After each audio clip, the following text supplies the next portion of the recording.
Negrified America. Julius Evola.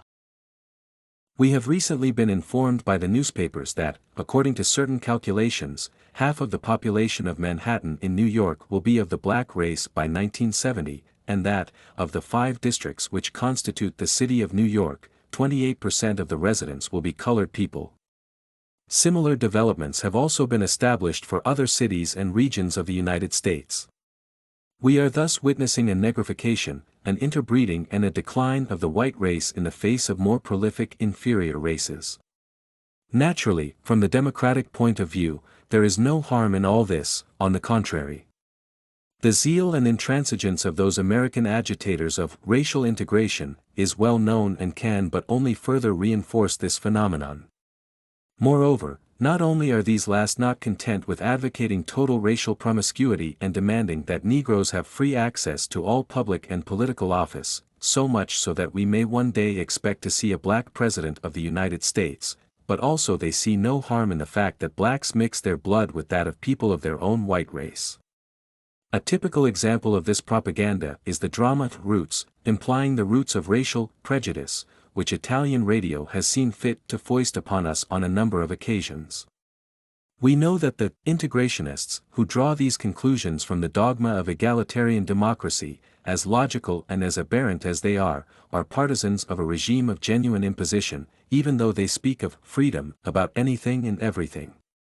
Opposing them still, especially in the southern states, are certain groups who are fighting against the advancement of the black race and the negrification of their country.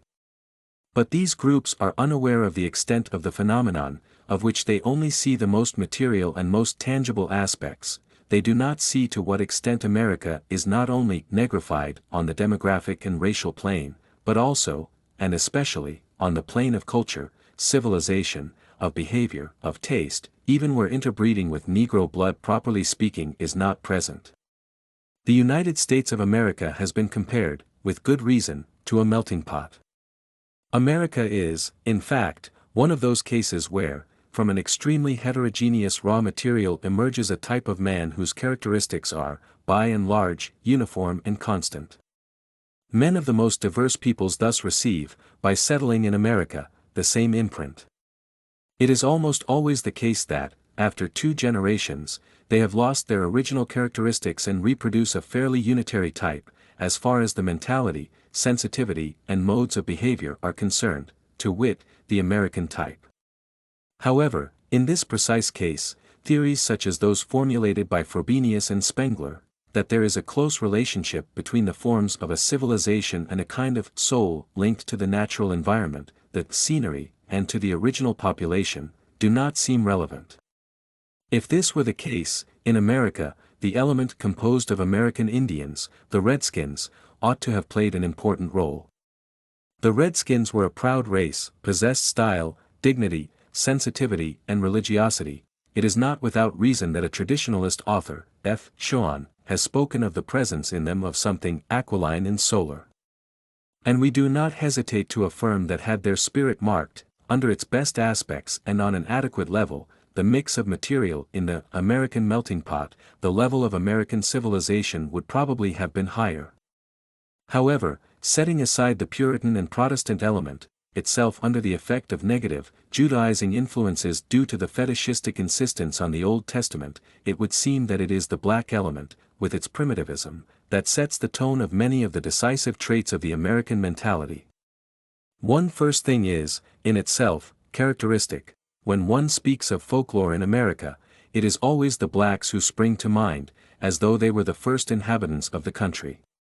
So much so that, in America, the famous Porgy and Bess, by the Jewish musician Gershwin, is considered a classic work inspired by American folklore, a work which deals only with Negroes. The author furthermore declared that, in order to write his work, he had to immerse himself for a time in the atmosphere of black Americans. The phenomenon represented by easy-listening music and dance is even more conspicuous. We cannot say that Fitzgerald is wrong when he notes that, under one of its principal aspects, American civilization can be called a jazz civilization, that is, of a music and dance of black or negrified origin. In this domain, very singular, elective affinities have brought America, through a process of regression and of return to the primitive, to inspire itself precisely from the Negroes, as though, in its search for frenetic rhythms and forms as a possible justifiable compensation for the soulless nature of mechanic and material modern civilization, numerous European sources could not have offered something much better. We have elsewhere referred to the dance rhythms of southeastern Europe, which really have something Dionysiac about them. But America has made its choice, on the basis of the Negroes and Afro-Cuban rhythms, and the infection, from there on, has steadily spread to many other countries. The psychoanalyst C. G. Jung has already remarked on the Negro element of the American psyche. Some of his observations deserve to be reproduced here. Another thing that struck me, in the American, was the great influence of the Negro, a psychological influence naturally, not due to the mixing of blood. The emotional way an American expresses himself, especially the way he laughs, can best be studied in the illustrated supplements of the American papers. The inimitable Teddy Roosevelt laugh is found in its primordial form in the American Negro. The peculiar walk with loose joints, or the swinging of the hips so frequently observed in Americans, also comes from the Negro. American music draws its main inspiration from the Negro, and so does the dance. The expression of religious feeling, the revival meetings, the holy rollers and other abnormalities are strongly influenced by the Negro. The vivacity of the average American, which shows itself not only at baseball games but quite particularly in his extraordinary love of talking, the ceaseless gabble of American papers is an eloquent example of this, is scarcely to be derived from his Germanic forefathers, but is far more like the chattering of a Negro village. The almost total lack of privacy and the all-devouring mass sociability remind one of primitive life in open huts, where there is complete identity with all members of the tribe. Continuing that kind of observation, Jung ended up wondering whether the inhabitants of the New World could still be considered Europeans. But his remarks must be extended further. The brutality which is one of the obvious traits of the American can be said to bear a Negro stamp. In those blessed days of what Eisenhower did not hesitate to call the crusade in Europe, and at the beginning of the American occupation, the typical forms of this brutality were to be seen, and it was even noticed that, in this domain, the white American outdid his black comrade in arms, with whom he often shared, in other respects, the same infantilism. Generally speaking, the taste for brutality now seems to form part of the American mentality. It is true that the most brutal sport, boxing, comes from England, but then it is also true that it was in the United States that it has undergone the most aberrant developments, to the point of becoming the object of a genuinely collective fanaticism, one which has rapidly spread to other peoples. As to the tendency to come to blows in the most savage fashion, it is enough to bear in mind that, in a great deal of American films and in much of the popular American pulp literature, fisticuffs are a common occurrence because they evidently fulfill the tastes of American viewers and readers, for whom brutality seems to be the mark of true virility.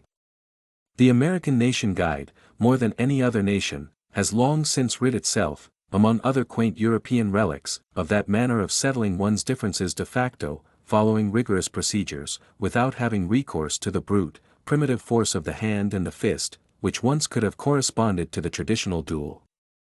We can but underline the abyss between this American trait and what once was the ideal of behavior of the English gentleman, even though the English formed part of the original white population of the United States. Modern Western man, for the most part a regressive human type, can be compared, in various respects, to a crustacean. He is all the harder, in his external behavior as man of action, as unscrupulous entrepreneur, as organizer and so on, as he is soft and inconsistent on the plane of interiority. This is all the truer of the American, insofar as he embodies the most deviant form of the Western type in the extreme. We encounter here another affinity with the Negro. A bland sentimentalism, a banal pathos, notably in love relationships, draws the American closer to the Negro than to the truly civilized European. On that topic, the observer may easily draw the irrefutable evidence from many typical American novels, songs, cinema, and from contemporary American private life. That American eroticism is as pandemic as it is technically primitive is something also, and especially, deplored by young American women and girls. This brings us back to the black races, in which the part, sometimes obsessive, played from the beginning by eroticism and sexuality has combined precisely with primitivism, these races, unlike the Orientals, or the Western world of antiquity, or other peoples, have never known an ars amatoria worthy of the name. The much vaunted sexual exploits of the Negroes have, in reality, but a grossly quantitative and priapic character. Another typical example of American primitivism concerns the idea of greatness. Werner Sombart saw this perfectly, saying, "They mistake bigness for greatness, that is, they take material greatness for true greatness, spiritual greatness." Yet this is not a trait proper to all the non-European or colored peoples in general. For instance, an authentic Arab of old stock, a redskin, an Oriental, would not be too impressed by all that is great on the surface, in a material, quantitative manner, including the greatness linked to machines, to techniques, to the economy, excluding the already westernized elements of those peoples. Only a really primitive and infantile race, such as the black race, could be taken in by all that. It is thus not an exaggeration to say that the stupid pride Americans have for spectacular greatness, for the achievements of their civilization, itself is under the effect of the disposition of the Negro psyche. Against this background, the oft-repeated nonsense that Americans are a young race, with the tacit corollary being that the future belongs to them, should be mentioned briefly. Short-sightedness can easily confuse the traits of an effective youth with those of a regressive infantilism. For that matter, it is enough to consider things from a traditional conception to invert this perspective. In spite of appearances, it is the recently formed peoples who are to be considered as the oldest peoples, and quite possibly, as twilight peoples, since they have come last, precisely, and are thus further away from the origins. Moreover, this manner of seeing things finds a correspondence in the world of living organisms. This explains the paradoxical encounter of the presumed young peoples, in the sense of being the peoples who have come last, with the truly primitive races, those who have always remained outside of the greater picture. This explains the taste for the primitive, and the return to the primitive. We have already remarked on the choice made by the Americans, because of a genuine elective affinity, in favor of Negro and subtropical music, but the same phenomenon can be observed in other domains of contemporary culture and art. For instance, we could refer to the fairly recent cult of negritude founded in France by existentialists, intellectuals, and progressive artists.